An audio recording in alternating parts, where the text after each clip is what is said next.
عوام میں مشہور کئی ایسی باتیں جن کی شرعن کوئی حقیقت نہیں، ایسی غلطیاں جن کی طرف عوام کی توجہ ہی نہیں، چھوٹی چھوٹی نظر آنے والی وہ غلطیاں جن کی وجہ سے عبادات و معاملات میں کئی اعتبار سے کمی رہ جاتی ہے۔ اس ویب سیریز میں آپ جان سکیں گے عبادات اور معاملات سے متعلق مستند اور درست شرعی مسائل، تو دیکھنا نہ بھولیے نیو ویب سیریز عوامی غلطیاں۔ سوشل میڈیا کے ناظرین، السلام علیکم ورحمۃ اللہ وبرکاتہ۔ آپ دیکھ رہے ہیں کہ بڑی دلچسپ اور معلومات سے بھرپور ویب سیریز جس کا نام عوامی غلطیاں اور درست شرعی مسائل۔ جیسا کہ آپ جانتے ہیں، اس ویب سیریز میں ہم عوام الناس میں پائی جانے والی ان غلطیوں کی نشاندہی کرتے ہوئے اور ان سے متعلق درست شرعی معلومات حاصل کرتے ہیں۔ یاد رکھیے، ایمان لانے کے بعد سب سے اہم عبادت نماز ہے۔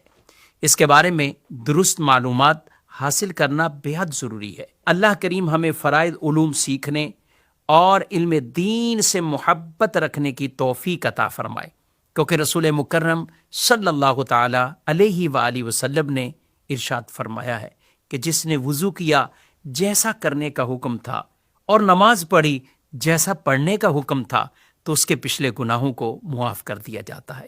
یہاں دو چیزیں بہت اہم فرمائی گئی ہیں کہ طہارت بھی ویسے جیسے حکم دیا گیا تھا اور نماز بھی ویسے پڑھنی ہے جیسے حکم دیا گیا تھا۔ تو لہذا ہمیں ہر طرح کی ان غلطیوں سے اپنے آپ کو بچا کر درست طریقے سے اپنی نماز کو ادا کرنا ہے۔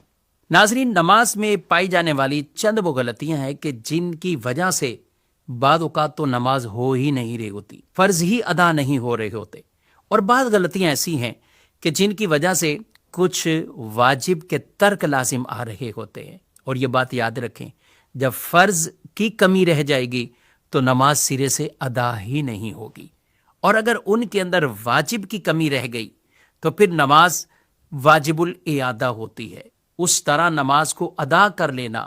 اگر واجب کی کمی رہ جاتی ہے اور اسی طرح ہی سلام پھیر دیا تو پھر نماز واجب الاعادہ یعنی دوبارہ پڑھنا واجب ہوتی ہے۔ ہاں، یہ بات ضرور ہے کہ اگر بھولے سے واجب کسی کا چھوٹ جائے تو پھر اسے شریعت مطہرہ نے یہ آپشن دیا ہے کہ سجدہ سہو کر کے اپنی نماز کو وہ درست کر سکتا ہے۔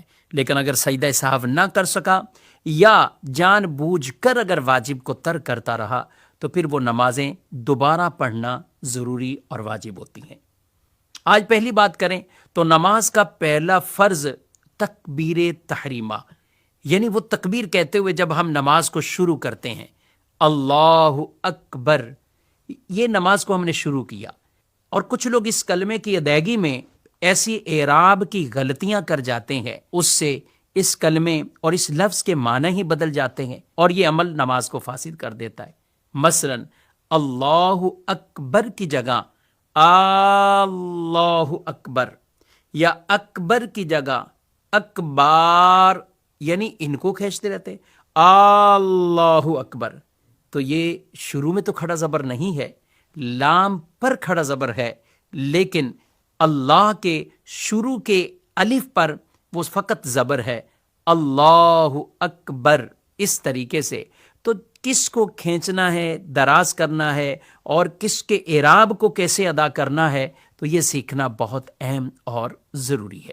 ناظرین، اس مسئلے سے ہمیں یہ درس ملتا ہے کہ ہم نماز میں پڑھے جانے والے ان کلمات اور اذکار، ان کو درست انداز سے اور درست تلفظات کے ساتھ یہ سیکھنے کا اہتمام یہ کرنا ہم پر بہت ضروری ہے، ورنہ کہیں ایسا نہ ہو کہ اعراب کی بظاہر چھوٹی چھوٹی غلطیوں کی وجہ سے ہماری نمازیں ضائع ہوتی رہیں اور ہمیں اس چیز کا احساس بھی نہ ہو، یعنی ہم سمجھے کہ نماز ہم پڑھتے جا رہے ہیں، لیکن حقیقت ان غلطیوں کی وجہ سے وہ نماز نہیں ہو رہی ہوتی۔ اسی طریقے سے ایک غلطی اس وقت بھی نمازی کرتے ہیں جب جماعت میں شامل ہو رہے ہوتے ہیں، یعنی جب جماعت میں وہ شامل ہوتے ہیں اور امام صاحب رکوع کی حالت میں ہو، تو ایسے میں کچھ لوگ اتنی جلدی سے آتے ہیں کہ وہ تکبیر کہتے ہوئے جھک جاتے ہیں، یعنی جھکتے ہوئے تکبیر کہتے ہیں، ان کی تکبیر ہی ختم اس طرح ہو رہی ہوتی ہے کہ اگر وہ اپنے ہاتھ بڑھائیں تو اتنا جھک چکے ہوتے ہیں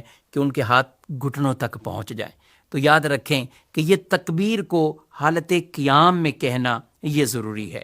اگر کوئی تکبیر ہی اس طرح کہتا ہے اور نماز میں اس طرح شامل ہوتا ہے تو گویا اس کے تکبیر تحریمہ کا فرض ہی پورا نہ ہوا اور اس کے قیام کا فرض ہی پورا نہ ہوا، جس کی وجہ سے اس کی نماز بھی نہیں ہوتی۔ تو یہ یاد رکھیں، درست شرعی مسئلہ یہ ہے کہ جب آپ آئیں اور دیکھیں امام صاحب رکوع میں ہے تو آپ بڑے اطمینان کے ساتھ اللہ اکبر کھڑے کھڑے کہیں، یعنی یہ آپ نے تکبیر کہی۔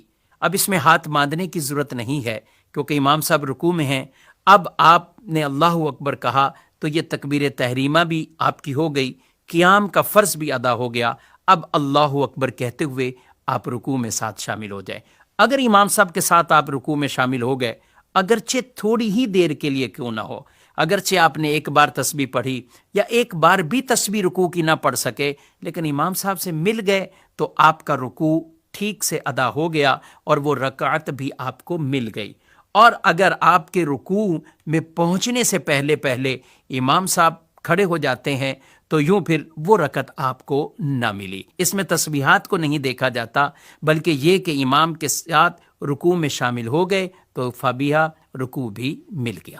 کچھ نمازی یہ غلطی بھی کرتے ہیں کہ تھوڑی بہت تھکن ہو، کوئی ایسی نارمل سی تکلیف ہو تو وہ سمجھتے ہیں کہ ہم بیٹھ کر نماز پڑھ لیتے ہیں، ہم کرسیوں کا سہارا لیں، کرسیوں پر بیٹھیں یا زمین پر بیٹھ کر وہ نماز پڑھنا شروع کر دیتے ہیں۔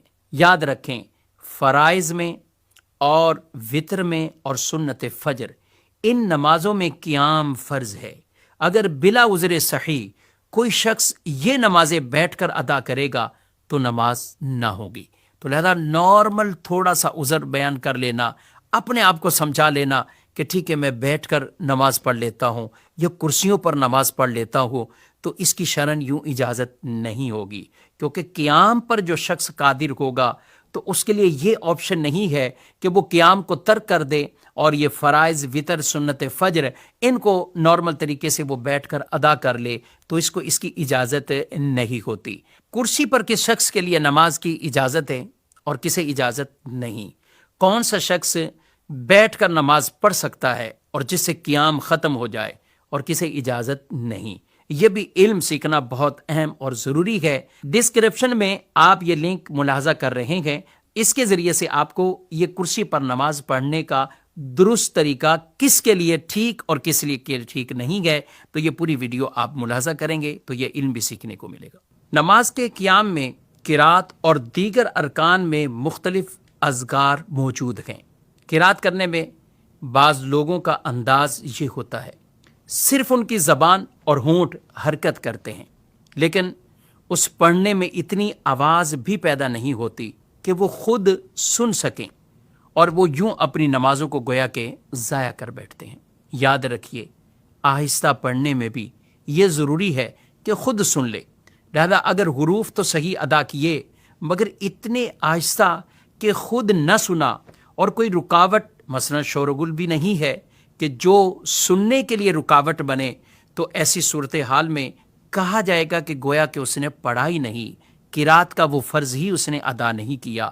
اور یہ یاد رکھیں، ہم جب بھی قرات کے فرض کی بات کو اور جب بھی کہیں پڑھنے کی بات ہو کہ یہاں یہ پڑھنا ہے، تو اس سے مراد فقط یہ نہیں ہے کہ ہمارے ہونٹ ہی کچھ حرکت کریں اور ہماری آواز ہی نہ نکلے۔